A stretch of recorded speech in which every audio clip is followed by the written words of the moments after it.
you want to? We could start with some of the chants and go from there. Thanks, Patty, for hosting this, by the way. Okay, so I think most of you are familiar with some of what we're going to chant, but if you're newer to the Dharma, or you came because of a friend, basically here we're going to use these words as a way to do reflective meditation. So chanting in Buddhism, in Tibetan Buddhism, is a way to prepare our minds for the teaching we're going to receive, but it's also a way to familiarize with the meaning of what the words are saying. So for some of us, we're going to, maybe have a more vague understanding of what this means. And I just recommend that's okay. Work with your vague understanding if you're newer to this. For those of you who have been at this a little while, see if you can bring the words into a feeling, bring the words into an actual shift of the mind, right? Shifting the mind towards the Dharma. That's what refuge essentially means. Generating the intention that, we want to awaken and that we want to see others awaken, and we are developing an altruistic aspiration that we can help with that. That's essentially what we're going to do. So we're just going to recite the first one, taking refuge in generating bodhicitta. So we'll do it in once in English, once in Tibetan, and then again in English. Okay. I take refuge until I'm enlightened in the Buddha, the Dharma, and the Supreme Assembly. By my merits of listening to the Dharma, may I become a Buddha to benefit transmigratory beings. Sangye chodang sogi chonam la chanshu bardu dani kyabsu chi tagi chunyen gi pe sonam ki trola penshir sangye drupar shon. Again in English. I take refuge until I am enlightened in the Buddha, the Dharma, and the Supreme Assembly. By my merits of listening to the Dharma, may I become a Buddha to benefit transmigratory beings. And so just letting that land for a moment. Again, whatever way you can relate to those words. Mainly, we're cultivating an intention of care. Maybe we have a curiosity in the Dharma, or that curiosity has been fulfilled by some practice and study, and we're trying to deepen that practice and study. That's essentially the refuge. We look at the heart of what refuge is. And then cultivating the sense of warmth of care for ourselves and others. Why do we study the Dharma? Why do we practice it? It's because we care. I think none of us would be here if we didn't care about wanting to find more peace for ourselves. And now we're including in the bodhicitta motivation that we're not only seeking peace for ourselves, we're also seeking to connect with our awakened nature for the benefit of all beings. So there's a sense of altruistic responsibility. Now, what that looks like, how to do that, all that, don't worry about it. That'll come. The main thing is the aspiration. We're connecting with this heart of care, this heart of openness that wants to see all beings free. That's it. Just connect with that for a moment. See if you can drop that into an experience in the heart center and the body, dropping the concept for a moment, just being with that.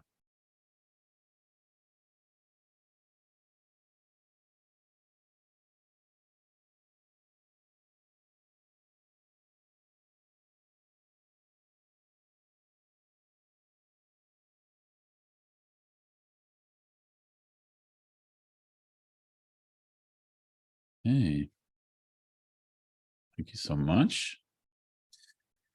And so as I'm sure you're aware, we are going to be exploring this text on the three principal aspects of the path for the next 3 Thursdays. This is one of my favorite texts in Tibetan Buddhism. It's one I've taught on a lot, and I've taught it in shorter classes, like here, 3 sessions is it's enough, but, it's more of a shorter form of teaching this text. And then I actually taught it over 1 year, and we just really drew it out over a weekly class over 1 year. So it's the kind of text that it's very pithy. It's everything's essentialized, but it's very complete. So when we have a good understanding of this text, and when we start to put it into practice, this text on the 3 principal aspects of the path, really we can start to come into a complete path, how to engage with the path of the Dharma in a complete or full way. The 3 principal aspects, as we'll discover them, renunciation mind, bodhicitta, and emptiness, these are really the entire Mahayana path. Every sutra in Mahayana Buddhism talks to one or more of these, and they're essential as a practitioner. What awakening means, it means connecting with these 3 principles as a way to bring out our Buddha nature. And so I thought to start just talking about the word path, because it's not something that we talk about a lot. Sometimes it's sort of like this kind of implied thing that, we either are very conscious we're on some kind of a spiritual path, or we're flirting with that, or we're curious, or, we might think we're on a path, but, that's questionable. All kinds of ways to relate with this, right? So it's kind of but I think the word path is very curious, because life itself is a path. We're all on the path of life. We're all on the path of, trying to figure out, what am I doing here? What is my purpose? Where can I find happiness?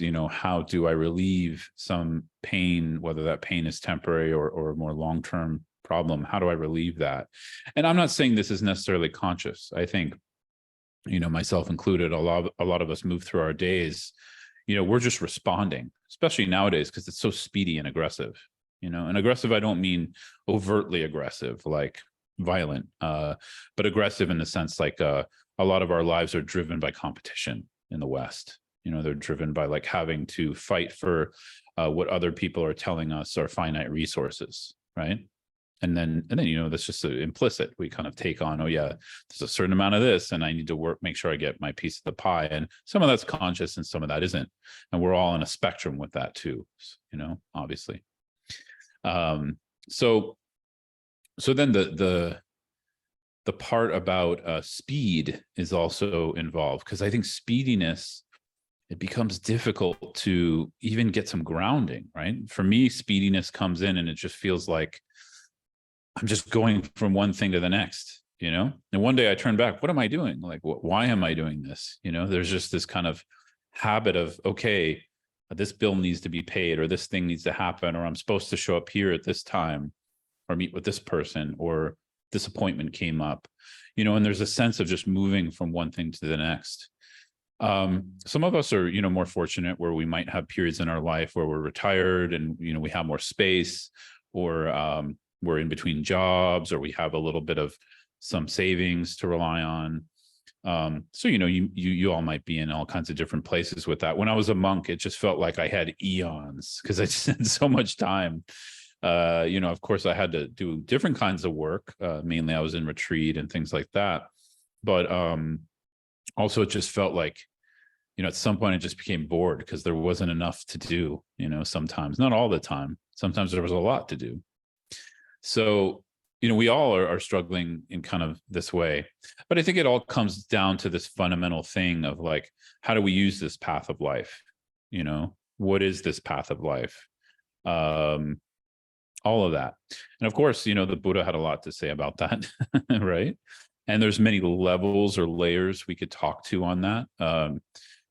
Buddhism is interesting because it's not a singular, it's a singular view that appears like many views. Maybe I'll put it that way, right? So there's kind of many layers. And so sometimes when we're studying the Dharma, it can seem disparate, because, the Buddha's saying this thing here, but then, oh, how is this statement connected to that? Like, the statement that, how do you say it? The truth of suffering, that all compounded phenomena are impermanent and in the nature of dukkha. Like this is one of the statements of the Buddha. And we might be confused by that when then later on in another context, let's say a tantric or Vajrayana context, the context is everything is pure by nature. So it seems like they're two different things. You know, well, wait, I thought you just said it's all suffering, but now you're saying it's pure. What do you mean? Which one, right? And the view is singular, and actually both are pointing to the same singular essence of our minds, of reality, you know, that actually, you know, from the more direct teachings of the Buddha, everything is already free. It's just that, you know, it doesn't appear to us like that. And so we don't know how to connect to it like that. And so the path in itself is a type of illusion, you know, both the path of life, you know, where it's just a path it's not a, you know, it's like a system. There's no system to it. It's just, we're moving through it.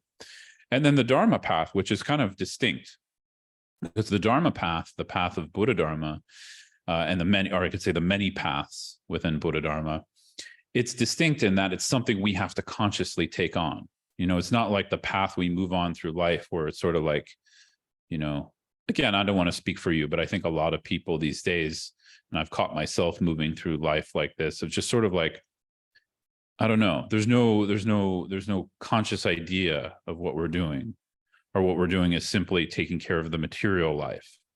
And so sometimes there can be a lot of confusion around that. Like I said, we kind of just move from one thing to the next. But when we take on a spiritual path, in this sense, we're going to be talking about Buddha Dharma and its paths. We're taking on something consciously, right? We're taking on this approach of like, okay, there's a system now that I'm going to learn and that I'm going to apply to the path of life. But it's kind of artificial in a way, because we're applying something to the path of life to try to figure out the path of life, right? And in a way, I mean, what else are we going to do? It's just, by the way, because something is artificial, it doesn't mean it's bad, right? But it's artificial in a way, and the Buddha acknowledges this actually in many things. And you know, like I said, we don't have a choice. We kind of have the artificialness of just relating to life as like moving from one thing to the next, kind of on whim or on based on how do you say it, attachment and aversion. Or we have the choice to engage with the system that possibly can help us to go more in, you know, more inwards, in order to discover that, you know, the end of the path is the recognition that the path itself is a type of illusion, you know, both the path of life and I would say like the path of Dharma. But the path of Dharma is so useful because it helps us to conclude in that. You know, without it, it's very difficult to churn enough to come to that conclusion, which is not a conceptual conclusion. It's something experiential. It's something that has to come out of our meditation practice. So let me open this. So another way to say this is that the path is something indispensable, right? I think if we didn't have some kind of understanding of that, most of us wouldn't be here. It's something indispensable. You know, we need it. It's something, I often say it's like a mirror to bounce our perception off of, perception, thoughts, and ideas and beliefs off of, right? This is, I would say, like a healthy way to work with the Buddhist path. What I mean by that is like, you know, when we're studying this text, it's going to give us things to reflect on. It's going to give us different perspectives on life. It's going to give us different perspectives on thoughts, how to work with thoughts, how to work with our bodies, mind, our human experience. And in my opinion, it's okay to take that as belief, meaning like initially we might have to just shift by saying, okay, well, I really like the ideas Lama Tsongkhapa is talking about here, so I'm going to believe these now. But actually, it kind of ceases to become a path when that happens. It's sort of become like a frozen sculpture in your freezer, you know? Now, the good news is you can take that frozen sculpture out of your freezer at any point and put it in your kitchen table to melt. That's the good news. But the bad news is until we realize that it's kind of stuck in our freezer. So what I do is I recommend something different, which is using the Buddhist path in the sense of using this text on the three principal aspects of the path as a mirror to bounce our ideas off of. And what do I mean by that? First, we have to recognize we have ideas. First, we have to recognize we already have beliefs. We already have preconceptions. We already have assumptions about ourselves and the world around us, lots of them. Of course, superficially, we might have social and political ideas. Those are very superficial. And often, unfortunately, a lot of us, a lot of social discord is getting stuck in that these days. But there's lots of other subtler things, right? And so the path of being a meditator is to discover the mind in that way. That's kind of one of the first ways we apply mindfulness. We discover how the mind's working, what kinds of beliefs are we holding about self, about other, about life, about such and such, sometimes very simple things like, oh man, that person's such a pain in the ass, just like really simple. That's a belief, it's not a truth, right? Or I'm not lovable, which is often a very deep-seated wound a lot of us have in the West. It's not necessarily conscious. I would say that's a more unconscious one. So all kinds of beliefs we hold.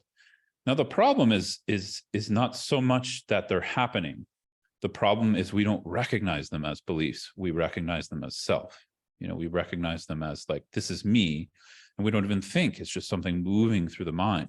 So one of the benefits of the Buddha Dharma as a path is it gives us something to see our own mind, because we're using the information in this text to reflect.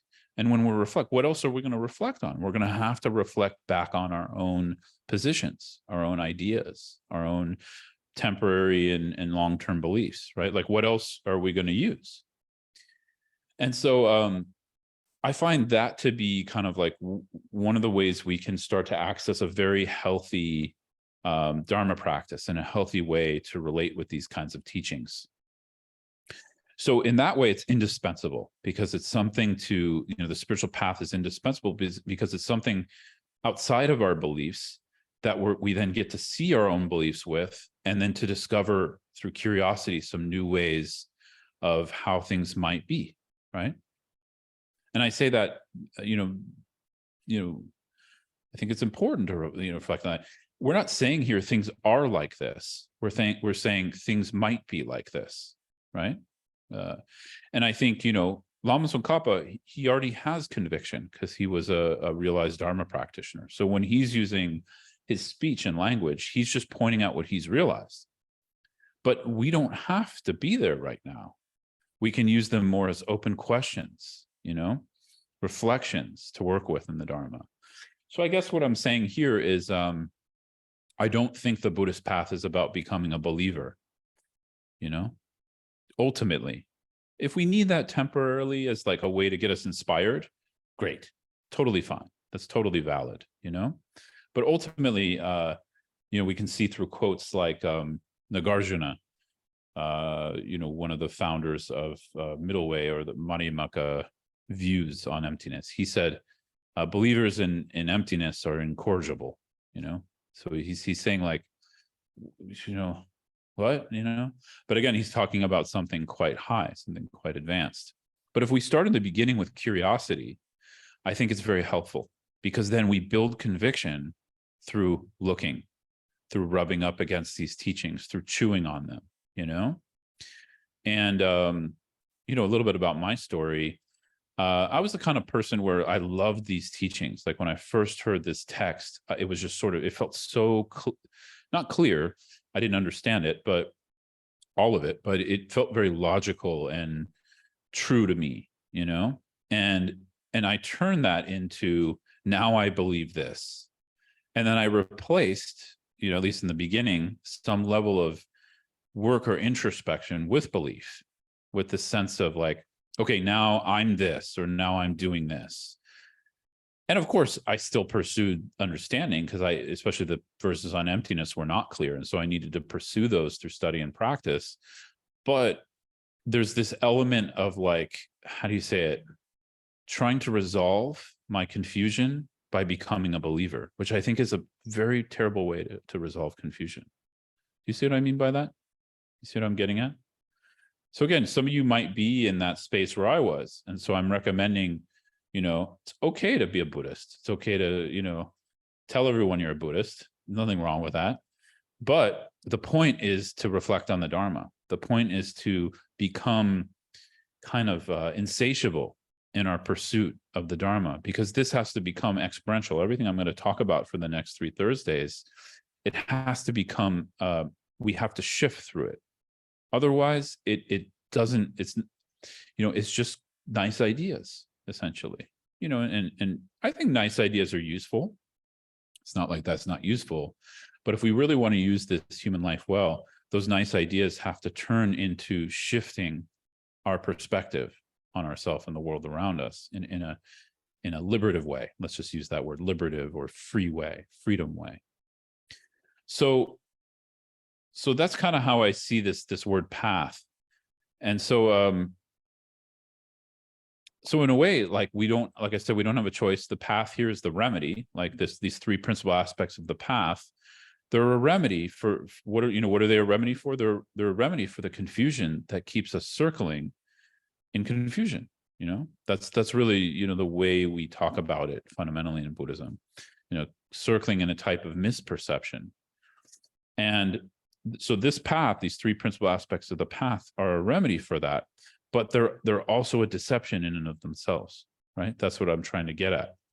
So we have to know how to use these as a way to navigate the mind and navigate life. But at the same time, we have to go beyond the mere words. We have to develop the shift. We have to develop the experience. And then, of course, down the road, we develop, realization. So that's really important. And it's just, as long as we know that, as long as we have that trajectory, it's healthy, because knowing the words and having confidence in that is a very flimsy confidence. It's very flimsy, So there's no sense in having pride around that, right? There's no sense in having pride around how much Dharma we know, or there's no sense in, I would say, feeling bad about yourself, thinking, oh, I don't know that much, or this doesn't make sense to me, or it's confusing. It's kind of the same as having pride in knowing a lot. It's the same. Instead, we need to use these teachings and develop an understanding and put them into practice and transform. And for most of us, that's gradual. It's a slow process, and that's okay. It doesn't need to be a quick process, right? It's okay to be slow, as long as we're putting consistent effort. So another way to talk about path is based on one of, I think, again, one of my other crappy opinions, but I'll share it with you. I don't think Buddhism should be taught to anybody without first talking about the principle of Buddha nature, or what we say in Sanskrit, we call it Tathagata. So Buddha nature is very difficult to teach about, because most people misunderstand it as some sort of form of theism in the mind, or sometimes people go to like a kind of nihilism. So it's very tough to, really to understand Buddha nature. We need to study the teachings on emptiness a lot, and then Buddha nature starts to be more clear. But nonetheless, I think we need to be introduced to it first, because it's not in our modern Western culture, So sometimes we come to the Dharma, with already a little bit of a warped view of ourselves and others. And so when we start to talk about Buddha nature, it offers us an opportunity to reflect on another possibility. And this possibility is that we are not originally screwed up, right? Basically, Buddha nature, one of my favorite translations from Trungpa Rinpoche is he translated it as basic goodness. And I think it's a very clear translation, that basically we're okay. Sometimes I like basic okayness, because Buddha nature itself is not good or bad, essentially. But it is free from delusion. And that is the basic essence of our mind. It's something right now, I just see you behind your Zoom screen, but, wherever you are, whatever you're thinking, whatever you're feeling, whatever you're hearing from me, whatever you like or dislike, there's Buddha nature underlying all of those thoughts, right? This is one perspective. So one way to teach Buddha nature. And what is that Buddha nature? It means that everything is okay. There's nothing wrong. There's no problem, right? Essentially. And, when we come to the path like that essentially all beings, from the highest to the lowest, from, the ones that people call evil to the ones people call good, they all have Buddha nature. We are all equal in that. That's where, when we talk about equality in Buddhism, that would be the equality. Every being, including animals, all have this Buddha nature. Now, of course, the problem is we're not recognizing that Buddha nature. That's what the path is for. But it's quite different to recognize we have it. We have this potential than the opposite, which would be I'm, originally sinful and I have to somehow clean and purify and clean enough to see this other thing, which is enlightenment. But the Mahayana teachings, really the peak of the Mahayana teachings is that, that perfection, that pure nature is already the essence of our minds. It just needs to be uncovered. Or we could say it needs to be encouraged and nurtured through the path. That's another way to put it. Whether we say, some schools say nurtured, some schools say uncovered. It is a little different, but whatever you relate to is fine. But the point is, it's there. And so this brings a different premise, because why would we do a path if we're already okay? Why would we even need to be here, right? And the point is, because we're not recognizing that. We don't see that, right? Somehow we've lost touch with that pure nature, or that Buddha nature just really means awakened nature. We've lost touch with that awakened nature. And so the path is essentially like applying a bunch of different cleaning products to a piece of clothing or a window, or whatever analogy you want to use or metaphor, to create the illusion of removing the dirt. But the dirt was never a part of what we're cleaning. If you mix oil with a cloth, the oil can never ever be the cloth, but it can almost seem like it's the cloth, right? Because it gets so ground in there and it's so difficult to clean, right? So this is a lot of our experience. The mind is never stained by the afflictive emotions. It's never stained by duality. It's never stained by our habit patterns, our not enoughness, our weird things we do here and there. It's not stained by that ever. But we get confused and we take ourselves to be the stain. Therefore, we continue to create stains. So to me, this is imperative that, whatever level we connect to this idea, that we at least give it some thought, that we at least give it some sort of curiosity of okay, that's really interesting. So basically it's the idea that we are not originally sinful, that we actually, rather, our mind is originally pure. And pure means what? It's not stained by all of the things we take to be problematic in our life, right? And this goes for everything that can happen within our sense perceptions. So I like to use the analogy of a window, because a window has this clarity or sort of reflectiveness in it. The window can also, we can see stuff through a window. Just imagine a window that hasn't been taken care of for 500 years. First of all, no one's going to recognize that as a window, right? Impossible. I mean, it's probably just going to look like a clod of dirt, some kind of, I have no idea, but if you leave that out in a desert or something like that, enough time, no one's going to even know there's a window under there. But over time, someone comes, they excavate it, and then they carefully clean it. And the window was not stained at all, even one bit.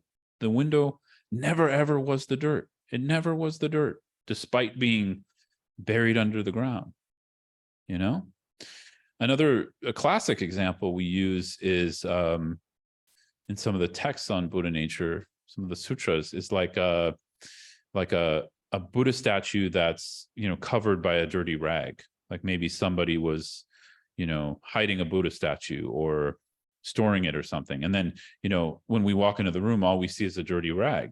never knowing that under there is a Buddha statue. And that's another analogy here for this. Or sometimes we use the analogy, this one I really like because it's quite provocative. You know, it's like a buried treasure under a poor man's house. You know, the poor man goes through his whole life and dies in that house eventually, all the while struggling with poverty, all the while thinking how poor he is, maybe suffering with a lot of struggle because of that. But he had, you know, millions of dollars, billions of dollars of treasure buried beneath he never knew was there. And this is kind of how we are as sentient beings. We look elsewhere for the treasure.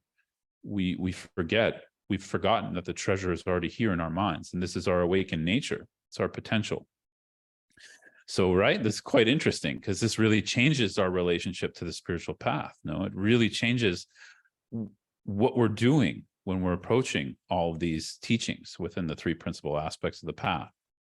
So then what is the path made up of? Essentially, yeah, it's made up of these three principal aspects of the path, but really, what are they? They're method, wisdom, merit, and purification. You know, these are kind of the four principles that happen in the path. Method practice is the practice of developing the heart, of opening the heart, of shifting away from this sense of individuality. Not that individual, you know, we can all be an individual, but shifting away from the sense of me and mine. And so all the method practices work with that. And the wisdom aspect is more what we're talking about. Wisdom aspect relates to Buddha nature. Actually, Buddha nature is the unification of the method and wisdom aspects. But the wisdom aspect is what liberates us. It's what cuts through the illusion that we are not our Buddha nature. So the wisdom aspect cuts through that. And then the path is to accumulate merit and to purify obscurations. Now, what are we purifying? We're purifying the idea that the dirt is obscuring the window, that the dirt is the window. That's essentially what we're purifying. What is merit? Merit is just the accumulation of the wealth of our practice to help us recognize the window, to help us connect to our Buddha nature, right? So essentially, when we're talking about the three principal aspects of the path, we're talking about that. And now I hope it's getting more clear how these things go beyond belief, because they become an actual path to accumulate merit and merit, or accumulate the method aspect and the wisdom aspect. So let's get into it a little more. So method and wisdom, how are they used throughout this text? So the first two principles of the path, the principle of renunciation mind and the principle of relative bodhicitta, these are method practices. They're within the aspect we would call methods, skillful means.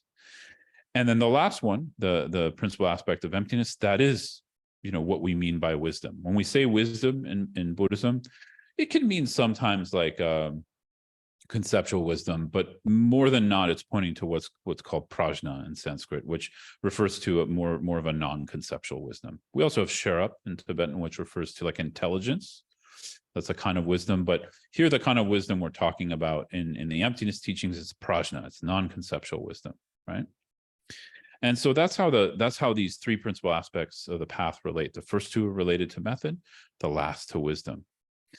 And then here, you know, again, I think I already pointed it out, but I'll say it again. You know, the practices of method should never hijack wisdom, and wisdom should never hijack the practices of method. This is also something that is very subtle, but for those of you who've been practicing Dharma for a while, probably you can connect to this. And what this means is, you know, sometimes we're practicing loving kindness and compassion, right? And it's wonderful to practice loving kindness and compassion. But sometimes our loving kindness and compassion become very reified. They become very solid. You know, I am the one loving these people, or these people are more deserving of compassion than these people. And we become very proud of that. You know, we become very, I don't know, like we're a spiritual person because of that. Now that's when the method practices have lost the wisdom, because it's lost the wisdom that everything is empty of true existence. Self, other is all unfindable. So that illusory like nature we'll explore the third class. It's lost. Now, again, this is very challenging. Like if you're just coming to these Buddhist teachings, don't worry. I mean, this is I'm referring to more, deep end Buddhism. But nonetheless, we have to talk about it, because otherwise the method practices, the practices of bodhicitta, loving kindness, compassion, they get hijacked and they become ways to reify the self as opposed to liberate the self. Another example of this, sometimes I hear nowadays that relative bodhicitta is just being a nice person or a kind person. Kindness isn't even Buddhist. It's just a basic human principle, right? I mean, being a kind human being to each other, if we need a religion for that, we're in deep shit, deep shit. So kindness is just a basic human value, right? Bodhicitta is something deeper, right? Because bodhicitta is referring to this awakened mind. And it's referring to an altruism that wants to awaken in order to see all others awaken. So it's taking kindness a little further into loving kindness or boundless love, boundless compassion, altruism, and then the mind of bodhicitta. So we can see also bodhicitta is impossible to realize without the wisdom teachings. It just becomes, again, some idea of becoming a hero, which, what is a hero? What is really, when we call someone a hero, what are we doing to that person? What do we do with heroes in our culture? I don't know. I'm sure you can think of lots of ideas. I'm thinking of this, we put them on pedestals, first of all. And then we usually how do you say it? Gild them in gold and put them on our wall, right? In a sense of like, now this person is forever a hero until we find out they did something bad and then we cancel them, right? That's a different story. But the point is, we reify them. The person is a hero. And of course, I don't know for that person, but we all can run the risk of thinking of ourselves like that too. And then we kind of rest on that. And that's totally missed the boat when it comes to bodhicitta, right?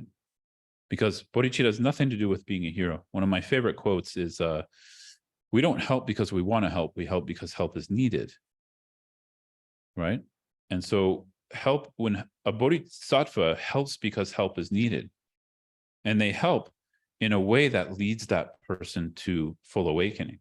At first, they might give the person food or remedy a temporary problem, but they do that in a skillful way that encourages the person towards the Dharma that liberates, right? So this is kind of like, again, talking about how these practices go together. And so the three principal aspects are really complete in that.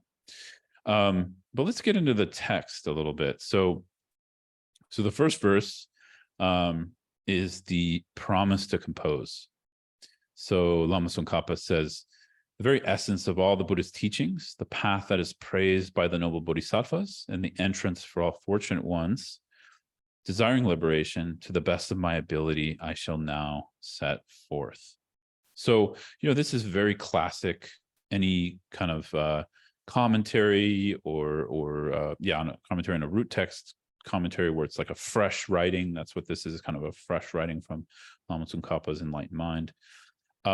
There's a promise, there's a pledge, to compose this, to finish it. Of course, part of that is for the author to kind of, encourage them to complete something, right? So Shantideva, in the way of Bodhisattva, I believe it comes from that text, said, a Bodhisattva, how they interact with their activities is, they first decipher in whatever way if the activity is going to be skillful and beneficial. And then when they set off to do it, they do it without any kind of self-interest or self-attachment, and then they complete it. So there's these sections of like, when we set off to do something, we complete it. So that's part of what's happening here. But he's also kind of introducing us to what this is going to be, seeing the very essence of all the Buddhist teachings, the path that is praised by the noble bodhisattvas, and the entrance, meaning like the doorway for all of us. By fortunate ones, he's talking about us, because we're able to meet this teaching. And, truly a fortunate one is someone who desires freedom, in the way we're talking about it here. And so he says, for those kinds of people, to the best of my ability, I'm now going to set forth on writing this. So he's promising to compose as well as expressing the intended audience. Then again, he goes a little bit further into the intended audience in the next verse, and persuading to listen. So he says, you who are unattached to samsara's pleasures and strive to make full use of the freedoms and advantages, you who follow the path delighting all the Buddhas, fortunate ones, listen well with a clear and open mind. So how do we become a fortunate one? This is one of the tricky ones. It's kind of a little bit of a chicken and egg thing, because we become a fortunate one by, studying this kind of text and putting it into practice and etc. Right? Because we learn about what is liberation, what is bondage. We want to seek liberation more and more the more we meditate on this text. And so the more fortunate we become. Now, why is it fortunate because we're a Buddhist? Is it fortunate because we have like money to attend these things or whatever it is? No, it's fortunate because we have an interest, right? You see what I'm saying? And that interest is heartfelt. It's not an interest to, now this gets very tricky, it's not an interest to know more or to, how do you say it? Spend our time in a Buddhist social club, no offense if that's why you're here. I mean, that's also a good thing, right? It's not bad. It's better than, going to your local bar. So I recommend it over that. Or maybe it's not, I don't know.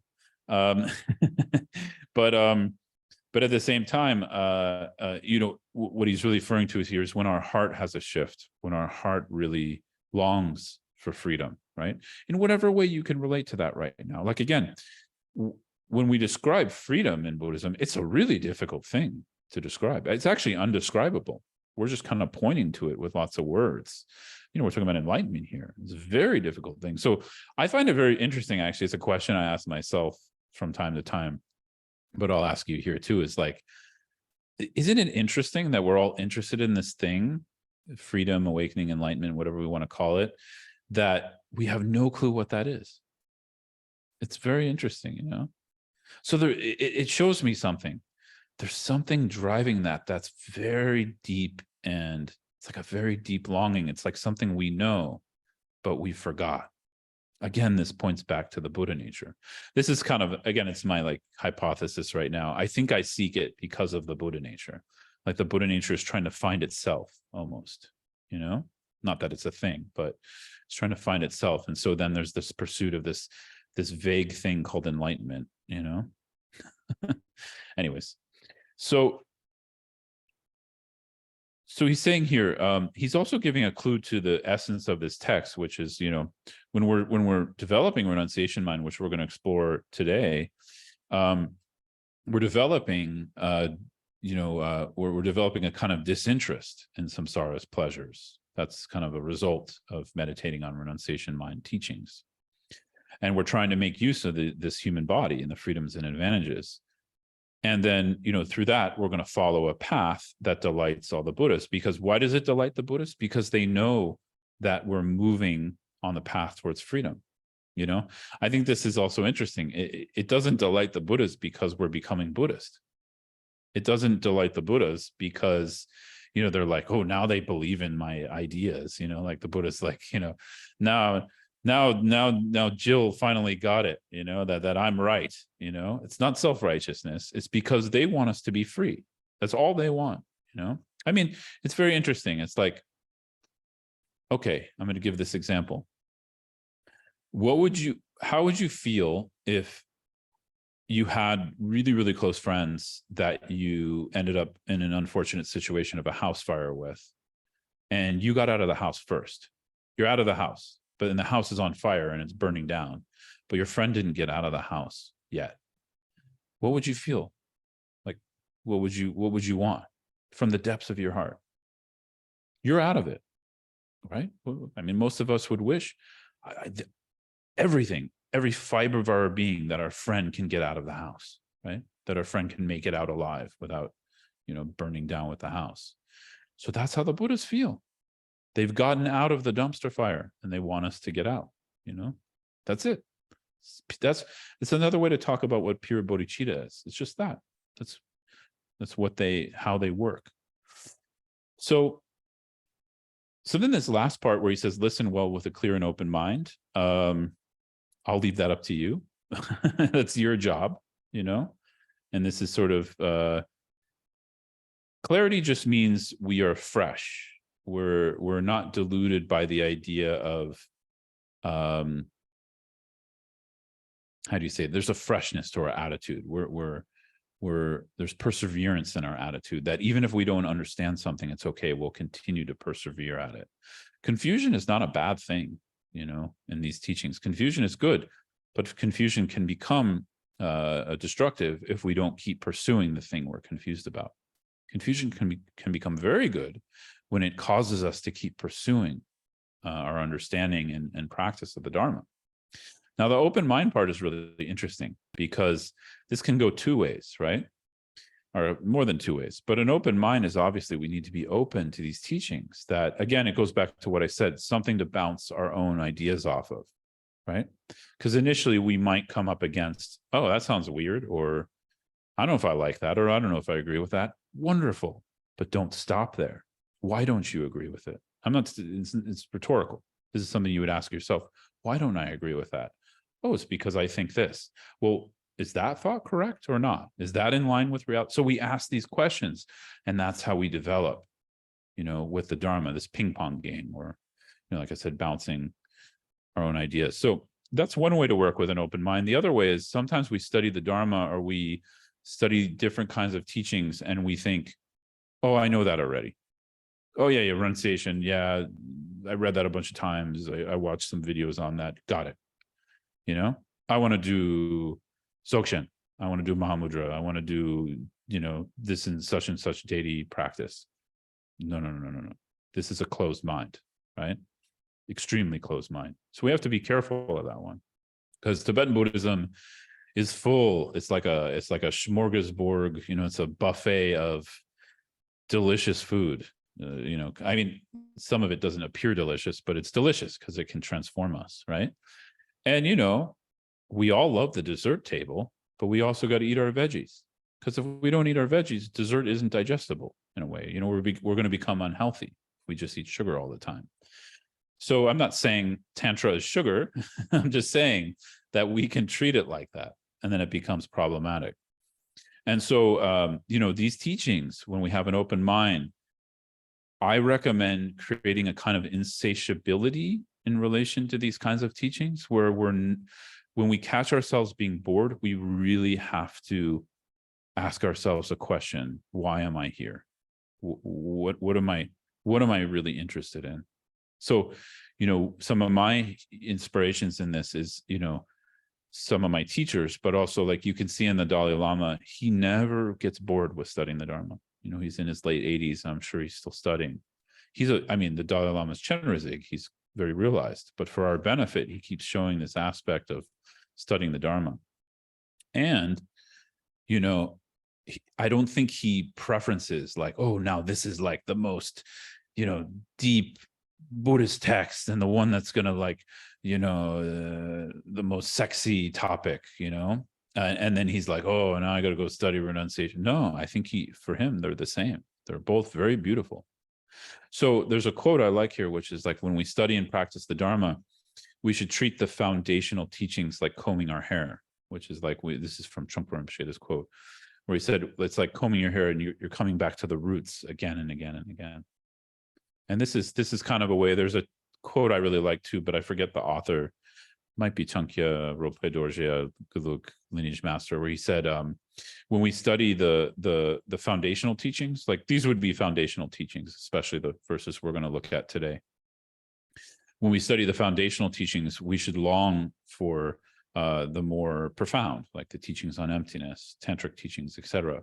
And then when we're studying and practicing the higher teachings, tantra, etc. I mean, higher and lower really is a strange way to put it, but let's go with it. When we're studying the higher teachings, we should long to go back to the foundations. And so this is how Tibetan Buddhist practice works. It's circular. We're coming back through. So for me, I always find something new here. And you know, to make this more realistic for you, I recommend trying to find something new in this text. If you've studied it before, if you've heard Lam Rim a bunch of times, you're pretty clear on what renunciation mind, bodhicitta, and emptiness is. Challenge yourself to find something new here. Challenge yourself to approach it in a new way, to reflect on it in a new way. I mean, I'm saying this because I'm going to challenge myself also as I'm, delivering some words about this text. I'm going to challenge myself to look at it and work with it in a new way. So yeah, essentially that's what open mind means. Okay. So now let's look at the verses on renunciation, and I'll leave time for some discussion Q&A, by the way. We have another 35 minutes, right, Patty? Something like that. Okay. So the next verse goes like this. Whilst lacking pure renunciation, there's no way to pacify the continual thirst for pleasure in the ocean of samsara. Excuse me. And since all living beings are bound by their craving for existence, you must begin by finding the determination to be free. So here, Lama Tsongkhapa is really setting out and encouraging us to connect with the purpose of generating renunciation mind.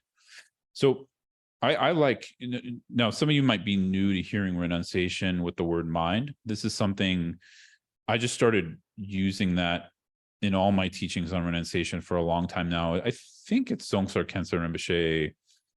I haven't really heard other lamas say that, but he added the word mind to it.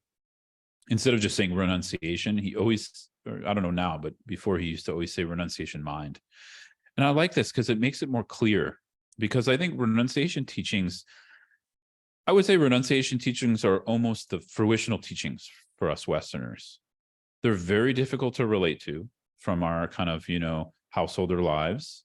They're very difficult to relate to in the amount of comfort most of us have, and you're not bad for that. It's just, I was reflecting the other day and sharing in my mentoring community. It's like, I thought about this as kind of a thought exercise. There was this question on a podcast, would you rather be a king or queen in the Middle Ages, comfort-wise, or would you rather be like a middle-class American now? Right? It's kind of like you got to think about it for a second. You're like, yeah, I think I'd pick now, right? Because of course they had comfort as a king or queen, but not to the level we have. Most of us live better than kings and queens, 500, 800 years ago, which is amazing. We don't really think about that. And there's nothing wrong with it, but it can create a little bit of an obstacle to understanding these teachings on renunciation and more or less knowing how to implement them. So I like the word mind, because especially for us householder practitioners, non-monastic practitioners. I was a monk for 9 years.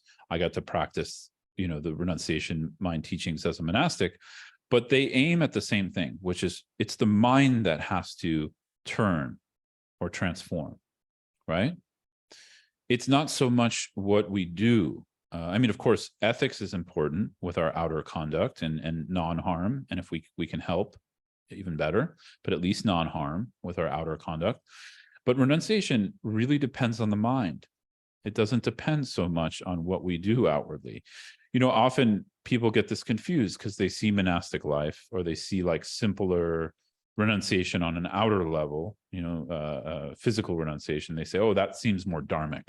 No, it's a practice to connect with the inner renunciation. So it's like we have to flip it almost. The outer practices of renunciation aren't there as a fruitional, how do you say it? They're not there as an outcome of renunciation. They're there as a practice to develop renunciation. That's why monasticism is really emphasized in Buddhism. That's why I think the Buddha showed the aspect of being a monk, because it's a really useful way to develop the internal aspect of renunciation mind. But for most of us, we're non-monastics. We have the challenge of developing the internal renunciation mind without augmenting the outer life. Now, of course, some of us might augment that a little bit, and that's okay. Like, my wife jokes with me because she says I traded my robes for like a shorts and a t-shirt because that's all I wear. So I live in the Yucatan in Mexico, so it's hot here all the time. And I basically just look like a gringo who's going to the beach all the time, I'm very obviously a gringo here. It's like very obvious. I don't care because I like wearing shorts and a t-shirt, and I don't care that much about clothes at this point in my life. but I'm not making a show of that. That's not a show of outer renunciation. The inner renunciation has to be there, right? I'm just using it as a point. That's, for me, when I get obsessed with clothing, it kind of does inflame my attachment. So it's kind of like one way as a householder, I can kind of augment some of my outer, conduct. Anyways, but the purpose of renunciation is to develop a weariness with samsara. That is the purpose, right? A weariness with the status quo of the habits of mind, speech, and body that are perpetuating our confusion and suffering. Just full stop, right? That's it. That's all it is. And within that, there has to be this discovery of care. This came also out of my mentoring community recently, where I was doing some reflection on this, because I think it's very difficult sometimes for some of us to connect with these renunciation teachings in a healthy way, because they almost seem like punishment, because we take Judeo-Christian perspectives and kind of lay them on top of this, right? And they almost seem like punishment in the sense of like we have to give up joy, or we have to give up feeling good, or anything like that. Now, yes, to some degree, we have to look at those things, at feeling good, and question it. But the point here is we have to understand where it's pointing to, and we have to understand that behind these teachings is care, right? Why is reflecting on renunciation mind and generating it so important? Because it's related to our own neurosis. It's related to the habit patterns that are keeping us locked in confusion, suffering, aversion, clinging, all of the parts of our life that if we really see clearly, part of mindfulness is to see clearly, part of meditation is to see more clearly. But if we see them clearly, we'll see that they're completely dysfunctional, yet they're embedded with who we think we are. That's the problem, but they're not who we are. So with renunciation mind, we're developing a weariness with that. And that weariness comes from a place of love, of care for ourselves and others, right? So I like to frame it like that, because I think it really changes how we look at these teachings. So Lama Tsongkhapa, just to read the verse again, was lacking pure renunciation, there's no way to pacify the continual thirst for pleasure in the ocean of samsara. So right embedded in that, he's pointing out that we have to recognize that the pursuit of comfort to some degree is not only endless, but it's not satisfying us. So this is one meditation I want you to take away.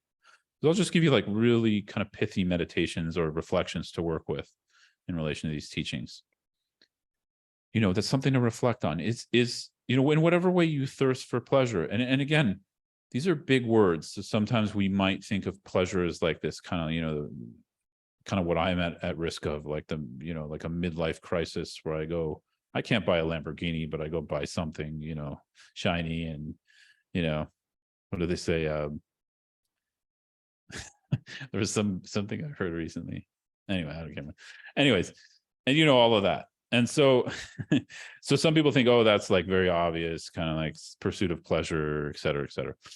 But actually, like me just like enjoying getting up from this chair, or like, like right now, sorry, I don't want to insult anyone's culture. Mexico has a lot of beautiful culture, by the way. A lot of people don't know that. Incredibly diverse culture and beautiful from the north to the south. It's very different.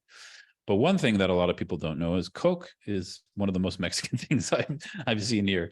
Mexicans love Coke. It's just it's ubiquitous to see people with chips and Coke, and my neighbors just walking down the street. So as I become more Mexican, I have my permanent residency here now. I've been drinking Coke every day, and I notice my mind. It's without sugar, And I've been noticing my mind. It's like, there's this thought that comes. Oh, you remember the feeling from like the sip of Coca-Cola sin azúcar yesterday? Do you remember that? I'm like, yes. And then I'm like, and then I need a little caffeine. So I convince myself I need it because I need a little caffeine before I teach, But really, I'm seeking the pleasure of that first drop of Coca-Cola sin azúcar on my tongue, And the truth is, the second drop is not as good as the first one. And so that first one gives me the illusion that the second and third is going to be good. And so this is kind of often how the pleasure seeking happens in our life. Dzongso Khyentse Rinpoche, he has a teaching called like stacking 3 strawberries. It's a really cool teaching. It's related to what I just said, where he says, you know, if you try to stack one strawberry on top of the other one, you can do it, you know, right? Like you can stack 2 strawberries. He said, but if you try to stack the third one, it always falls off. So he said, the problem is not that. The problem is that because we stack the second one, it gives us the illusion that we can stack the third one. And this is what, you know, modern life, or this is what samsaric life looks like. You know, we stack one strawberry, whatever that strawberry means to you in your life, whatever comfort, pleasure, and then it creates the illusion that we can stack the third. And then we're continually pursuing that third strawberry, you know, right? And then some people are maybe like, I don't know, minimalists or something. And they're like, well, I can just drink one Coke and be okay, you know? But it's not true, because then the next day you want another Coke, or at some point in the future, you know? The problem isn't the Coke. The problem is the mind that craves. And that craving in itself is inexhaustible, right? Basic Dharma, but it's actually, I think it's some of the most profound teachings of the Buddha. And so we need to create a kind of exhaustion with that. And that's what we're doing here. That's the purpose of developing renunciation mind. And I better continue because I want to get through all the verses on renunciation mind. So the next verse is on how to generate renunciation. We talked a little bit about the purpose, right? And of course, there's many ways we can talk about this, the 6 realms of samsara and moving through from birth to birth. And, you know, there's a lot of depth we can go into in the purpose of generating renunciation mind. But I kind of, for me on a daily basis, I kind of relate more to the practical, that this sense that, you know, my suffering happens in relation to the second and third, let's say like sip of Coke. That's where my suffering takes place. You know, I do reflect on the 6 realms and all these kind of traditional Buddhist teachings as well, and I find them really helpful. But when I'm working experientially, I need to work with how my suffering is arising right now. So I recommend do that with yourself. And often what this means is it means leaning into our pain. And I don't mean pain like it has to be strong. Like right now I'm having pain, but it's a very subtle pain. You know what my pain is? That this Coke is not fulfilling my desire for Coke. That's my pain point right now, to be honest, you know? And also I'm afraid of the chemicals here that I'm going to get like cancer from them, you know? I'm really afraid of that. So there's like a few pain points kind of circling, you know? I've never been a Coke drinker until I moved to Mexico, by the way. So it's a new thing. I'm trying new things. So you see what I'm saying? So we sometimes have to work with this in more subtle ways, because the gross ways we can reflect on, but they don't become real. You have to make it real in relation to your own pain points, small and large.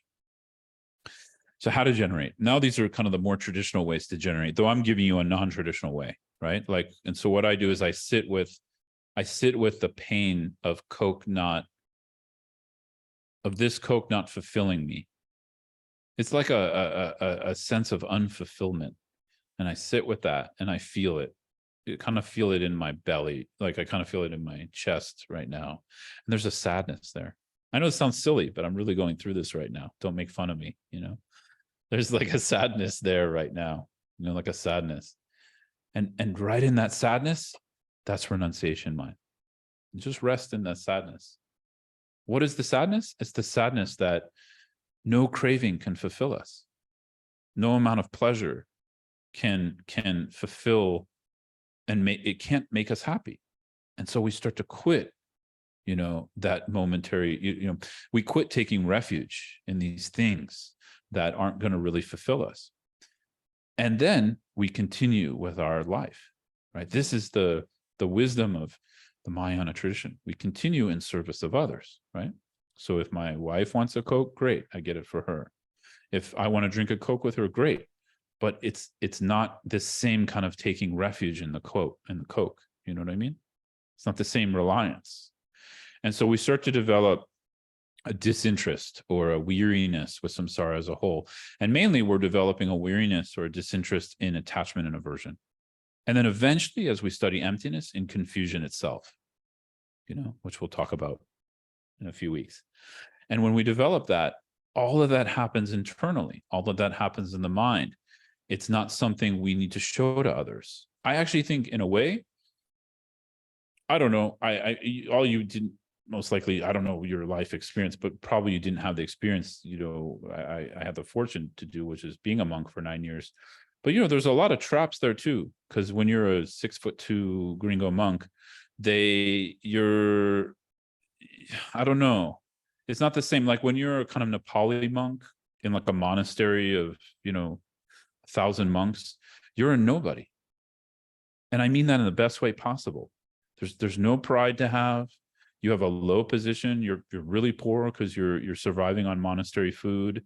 You're just blending in with the crowd. When you're a 6'2" gringo monk, you're kind of like, oh, now I got some spiritual things, people think I'm spiritual. I think I'm spiritual. So it becomes a trap. So I think in a way, as householders, we have this benefit, Again, you're free to do what you want, displaying, like waving our Buddhist pride flag. It's fine, it's nice. I think people it can inspire other people. But if we're doing it out of pride, it sort of defeats the purpose. And so sometimes it's nice as householders because we can be kind of incognito, nobody knows what we're doing, but we're doing it internally. And there's a history in Tibet of this. Some of the most realized practitioners were like grandmas, Tibetan grandmothers, because, being a mother, and usually Tibetan mothers, they're not like a mother to like 1 or 2 kids. They're a mother to like 8, 10, right? You're talking old Tibet. And so, just imagine you have 8 things kicking your ego in the, what, 8 little things just kicking your ego all the time. Your ego has to soften at some point. And then, of course, if that grandma met a realized master, she got some teaching she could work with.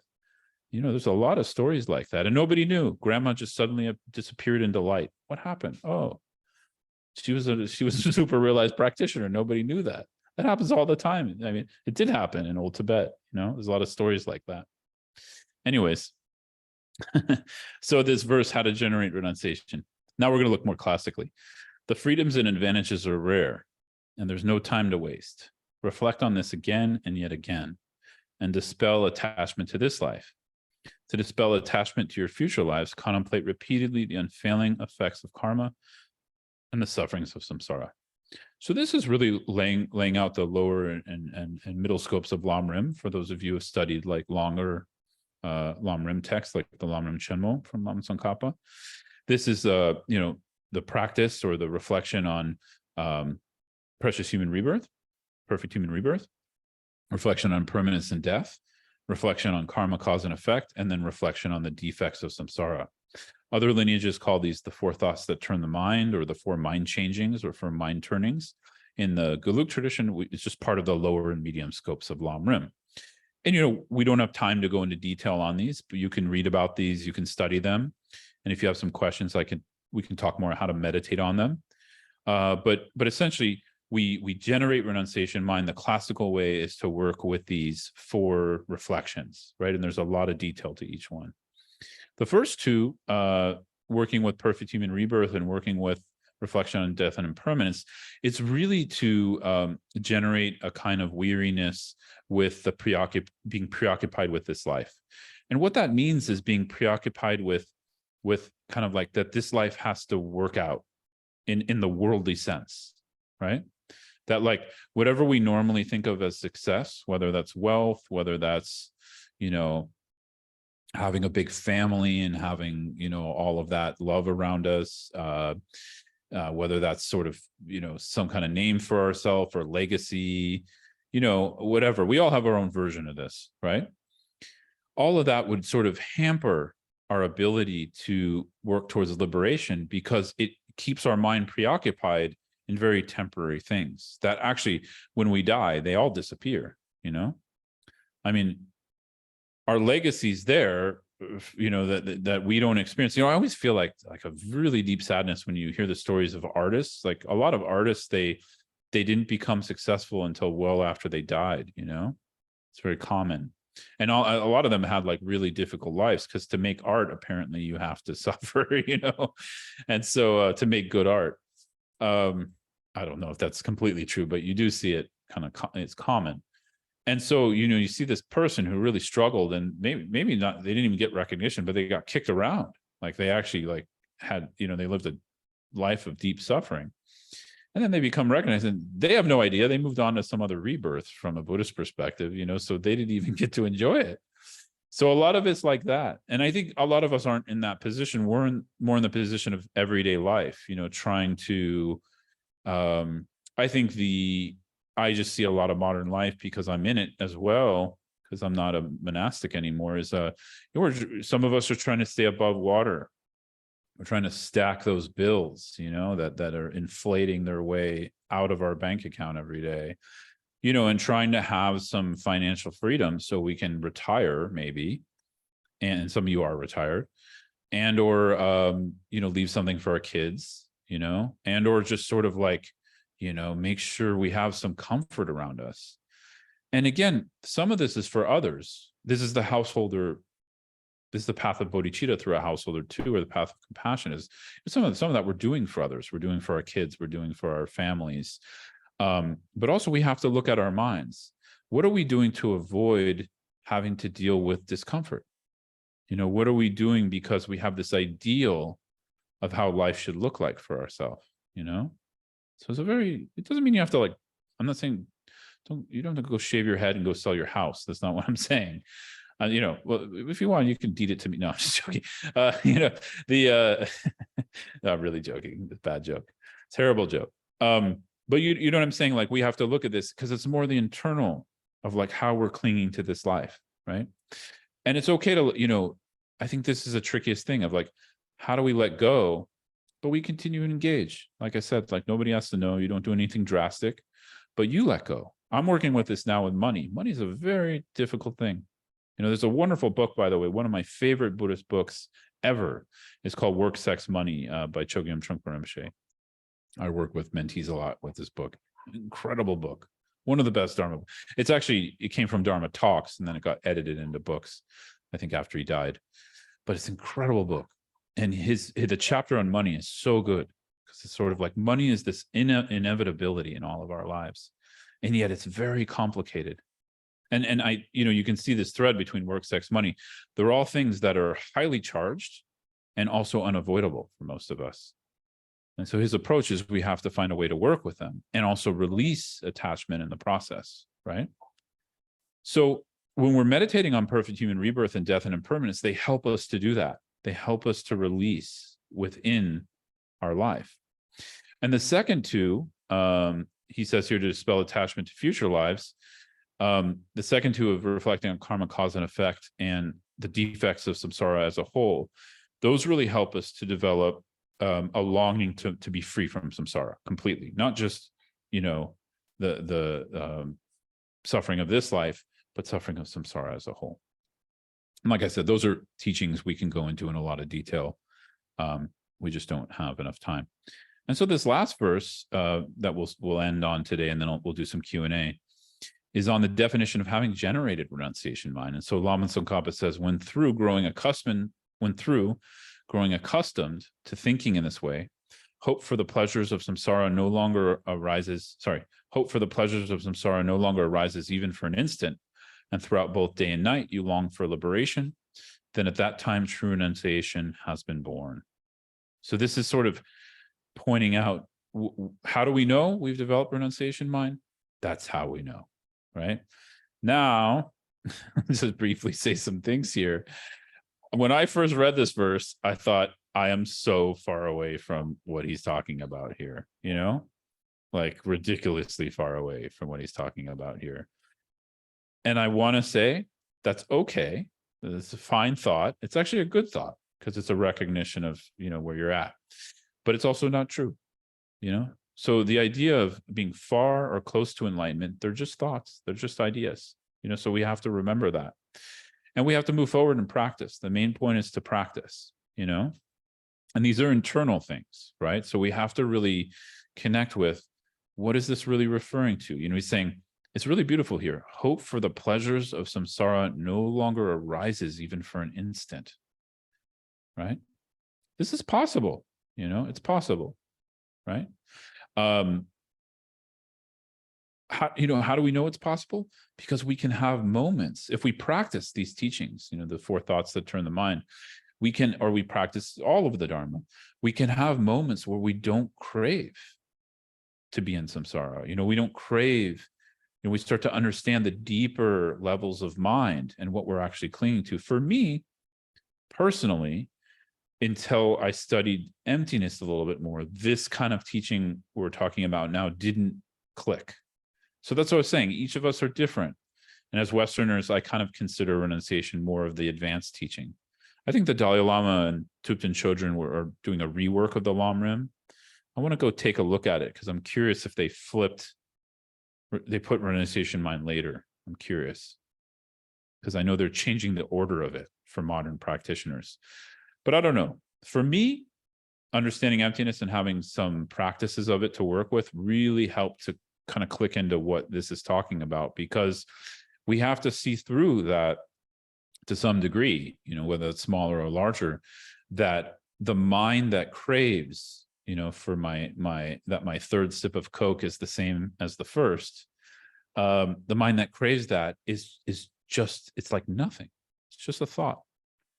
It's totally like it's nothing whatsoever. When we really look at it, when we really look with our awareness at that thought or at that feeling, it's nowhere. Yet it arises. It's not nothing. It's still, it didn't go away, but I can't find it. That gives us sometimes some help with this kind of teaching, because then we can see there's hope to not crave even for an instant. You see what I'm saying? But of course, all of this comes gradually. So yeah, so I'll stop there and we can do some discussion Q&A. Sorry I went on so long. I meant to leave more time for Q&A. I think it's because my introduction was long. So yeah, we're a small crew, so you can just feel free to raise your hand, mute yourself. I'm going to drink Coke. By the way, this isn't like the famous Mexican Coke, like in the glasses that people love in California. So if you can get that, I don't see people drinking that much here. They just drink this kind of whatever this is. I don't know. Well, or in a plastic bottle.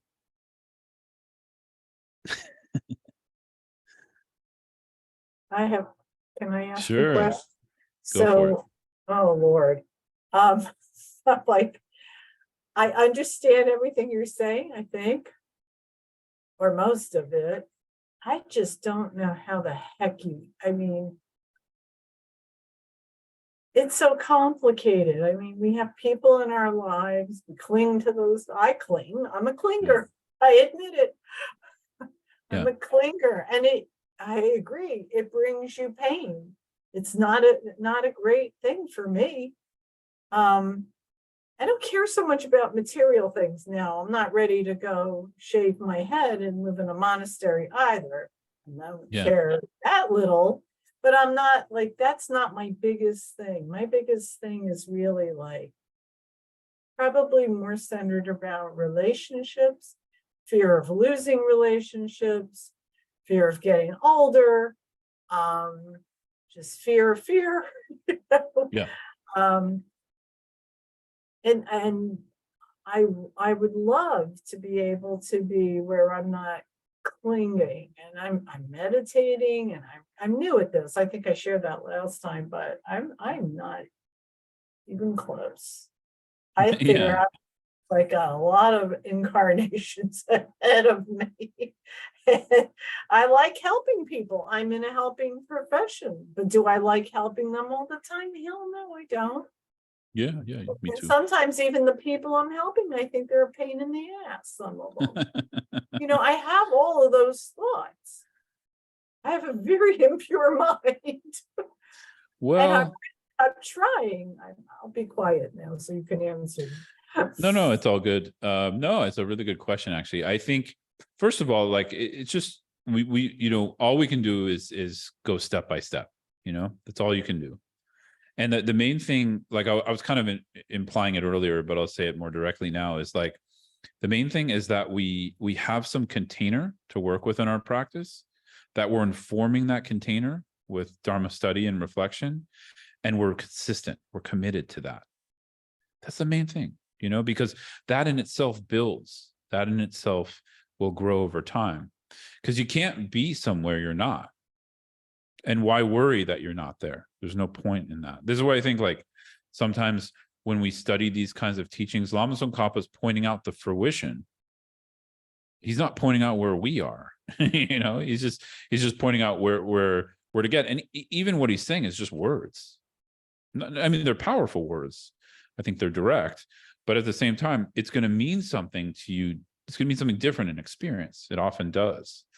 So the words are just pointing to what we're looking towards, but what we're looking towards, we don't know yet, because we're not there yet. And so all we have to do is sort of know the next step.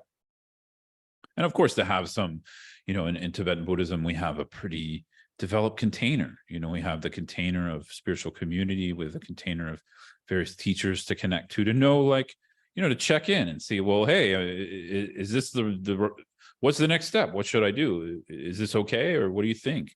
And ultimately, the main thing is we have to build our Dharma understanding and practice enough where we can rely on the Dharma. And then even that's not enough. Eventually, we need to be able to rely on the experience of the Dharma, right? So that's the kind of goal. So initially, where you're at, you're just, you know, you need to rely on the teachings. You need to rely on teachers. You need to rely on spiritual friends who can kind of be helpful to you on the path. And you need to rely on a steady and committed practice. And slowly, things will change. But I think, you know, this non-clinging thing, it's one of the most confusing things for people, because it feels like some decision we have to make. It's not a decision. It's not a thought. You know, I'll just say that it's a release. And the only way to release is to get exhausted. And so, you know, for most of us, so we're kind of training in a type of exhaustion here, whether it's through the emptiness teachings or the teachings, the four thoughts that turn the mind, or whatever. We're training in an exhaustion. So I would just like kind of reframe it that way. And then, you know, we can't know what this is, because we're talking about like a huge path with like a lot of detail to it. So we just have to take it step by step. I think you're doing great. You know, you just continue. And, you know, the alchemical process of separating love from clinging is really, really tough, you know? So it's okay. We're all doing our part there. And, you know, I have full faith when we die, most of us here are going to be able to let go of clinging. It's easy when we die.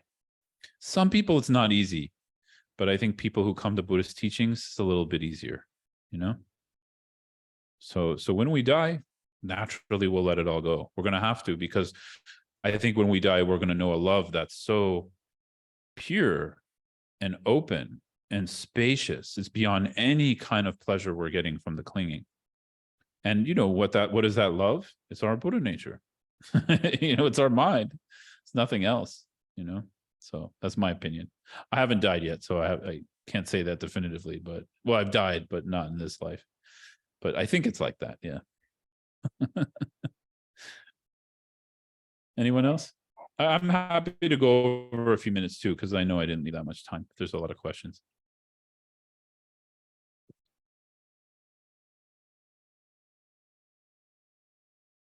Sure, you go for it. Mary, I think you're muted. Can you unmute yourself, Mary?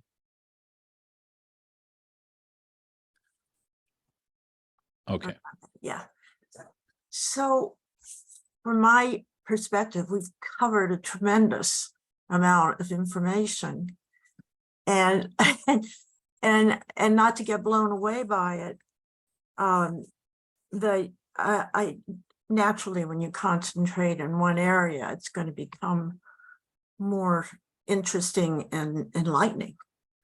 And the one thing that I want to get out of this more than anything is that I'm able to meditate not only more regularly, but deeper. Mm-hmm. And I do TM, but just lately I've experienced a lot of anxiety, and I think it just has to do with my need to wake up. So I'm here for the benefits. Okay, yeah, good. Yeah, I think the main point is to know the mind, and to know the mind, we have to look at the mind. You know, and sometimes it's really difficult to look at the mind because when we look at the mind, it's elusive. You know, we get distracted by thinking, right? All of that. But the main point is that, and so in order to be able to look at the mind, we need to cultivate awareness. And in order to cultivate awareness, we have to develop, you know, for most of us, it's kind of starting a practice of, you know, you have TM, so you're with kind of an object in your practice. You're focused and attentive on the object, be it a mantra, or for some people it's the breath or whatever it is. And then turn and see if you can experience the quality that's watching the meditation. So, you know, it's a quality of mind that's watchful of the breath, or watchful of the mantra we're chanting, or watchful of what we're seeing or hearing or whatever. And the more you familiarize with that, that'll become like more present. And from there, we can use that quality of watchfulness to look at the mind, you know, to know the mind. And so all these teachings are really there for that. I mean, what we're talking about now today, the renunciation mind stuff, is really about freeing up the time to look at the mind. Because, you know, when we don't have strong renunciation, we're usually looking outwards. We're not looking at the mind, because what's outwards looks more interesting, you know? So I think it's just developing that quality more, and studying the Dharma. Yeah, getting more clear with this. Yeah. I mean, you're here. Well, it's a big leap for me because I've been studying Vedanta for the past 10 years. Yeah. So, but there's just recently been interested in Buddhism because I do appreciate the love and the compassion that Buddhists experience. Yeah. Awesome. So, yeah, I'm glad you're here. Yeah, I mean, in the third week, we're going to talk about the emptiness teachings. And, you know, Lama Tsongkhapa was a lot of his commentaries are based on Nagarjuna. And Nagarjuna is one of the founders of Advaita Vedanta. So, you know, Advaita Vedanta comes out of a combination of Mahavira, who's more on the Hindu side, and Nagarjuna is a Buddhist side. And so Advaita Vedanta, their teachings on non-duality, they're not exactly the same as Buddhist emptiness, but there's a lot of crossover. So maybe you'll enjoy those teachings too. I do. Coming. Thank you. Yeah. Awesome. Appreciate it. Yeah. Thanks for coming. Scott, what's the name of the book that you're teaching from? The Principal Aspects of the Path? Is that what it's called? Well, it's a text. Patty, I think, emailed it out. Yeah. So it's a text. Check your inbox, and then you should, if not, we can get it to you. It's a text called The Three Principal Aspects of the Path. It's really short. It's only like 3 pages. Oh, okay. Yeah. So yeah, that's what we're working off of. I mean, there's also commentaries on this too, like books that are, you know, I'm giving like a very short commentary on it, but there is, I think the Dalai Lama has a commentary on this you can find in Amazon. So I recommend that too. Yeah. Thank you. Yeah. Anyone else? Anything in your mind? Anything you want to share? Doesn't have to be a question. It can just be sort of. Yeah, the text is in the chat here if you want to look at it. Wow. Sergio, you're trying to unmute yourself. Oh, there you go. There it is. Thank you.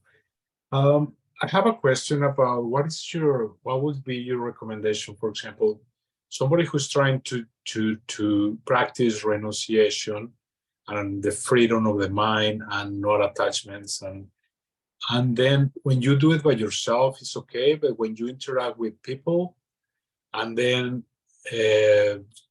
emotional attachments, family, workers, etc., and the situations in life, it just become a challenge. Mhm.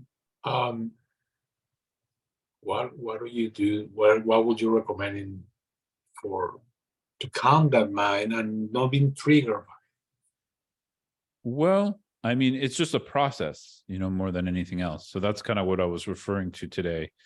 It's this is very difficult in the beginning to kind of see, because even to understand what the Buddha was talking about, or Lama Tsongkhapa, by renunciation mind, is tricky, because as I was saying, it doesn't mean we have to change our relationship to others. It's more about changing our relationship to our mind, our thoughts, our habits of attachment and aversion, And so it's difficult because those patterns are often, they're very, how do you say it? They're not obvious because we're habituated to them. So we're usually taking those patterns to be self, and we just act from them. And so kind of similar to how I was saying to Mary, I think one of the most useful things is just getting to know our mind. And usually what, in Buddhist practice, what we recommend is settling the mind. That's what I was describing first to Mary, is just, if we're new to these things, having a practice of shamatha, or calm abiding meditation, where we're settling the mind. Because it's like this, calm abiding in itself doesn't create any insight, but it's like, if we're shaking a snow globe up, with lots of confetti or fake snow in it. And shamatha is the practice of putting the snow globe down, and of course that has its own path. Usually for most of us, we're shaking the snow globe, and then we keep shaking the snow globe even though we're meditating. And then after some time, we kind of put the snow globe down, but we only put it down for a second, then we pick it up again, and that's called distraction. But that is the practice. There's no other way to do it. We all have to go through a process. And that's why I think it's more important having clarity on how to do a practice and then committing to it. That's more important than the outcome, much more important, and yeah. And so settling the mind can help, because then we get some space to then work with craving and aversion, right? But also these 4 thoughts that turn the mind, which I didn't go into. We'll try to think of some resources. I mean, I those I could teach on those alone for 3 weeks easily, so those are practices in themselves where we do certain types of reflection. Those also help with kind of, how do you say it? We're creating kind of some sobriety in the mind, and then that over time, that starts to kind of, how do you say it, leak into our relationships, because like I was saying, as a householder or non-monastic, the point is not to, divorce our partner and tell our kids to get a job. Actually, the point is like, and then we can go off to some cave and practice. No, our family is our cave. So you have to have some way to look at the mind and work with the habits of mind whilst you're in the cave of family, You see what I'm saying? Like, yeah. So it's actually a huge boon, I think, when we know how to use it, because what does our family usually do? They become part of the pain in the ass that someone else was describing. But they also, I'm joking, but they also, they challenge us to let go of our own, self-attachment and self-obsession. It's so useful for that, especially kids, right? So yeah, it's just a matter of like, we need to have enough openness in our mind to explore well in the midst of life. Got it. Thank you so much. Yeah, you're welcome. It's a good question. All right, so maybe we will end here. We went about 8 minutes over. Anyways, I appreciate you all very much. Reflect on this. If you can, see if you can get His Holiness the Dalai Lama's commentary, and then he'll probably go a little bit more into how to practice these 4 thoughts, or the lower and medium scope of the Lam Rim. Also, you can get any commentary in the Lam Rim is going to go into those meditations. And so if you have questions on how to meditate on them, we can go into that next week. But more or less, it's just kind of an introduction to the heart of the Buddhist path, why we're doing all this, what's the point, and then, how renunciation mind can help us, because it frees up space, right?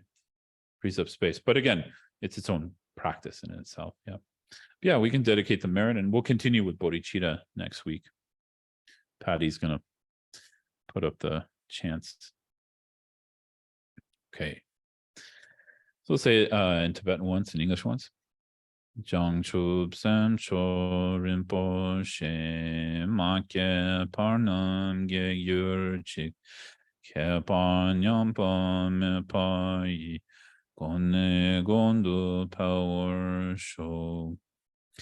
May the precious supreme Bodhichitta, not yet born, arise, and may that arisen not decline, but increase more and more.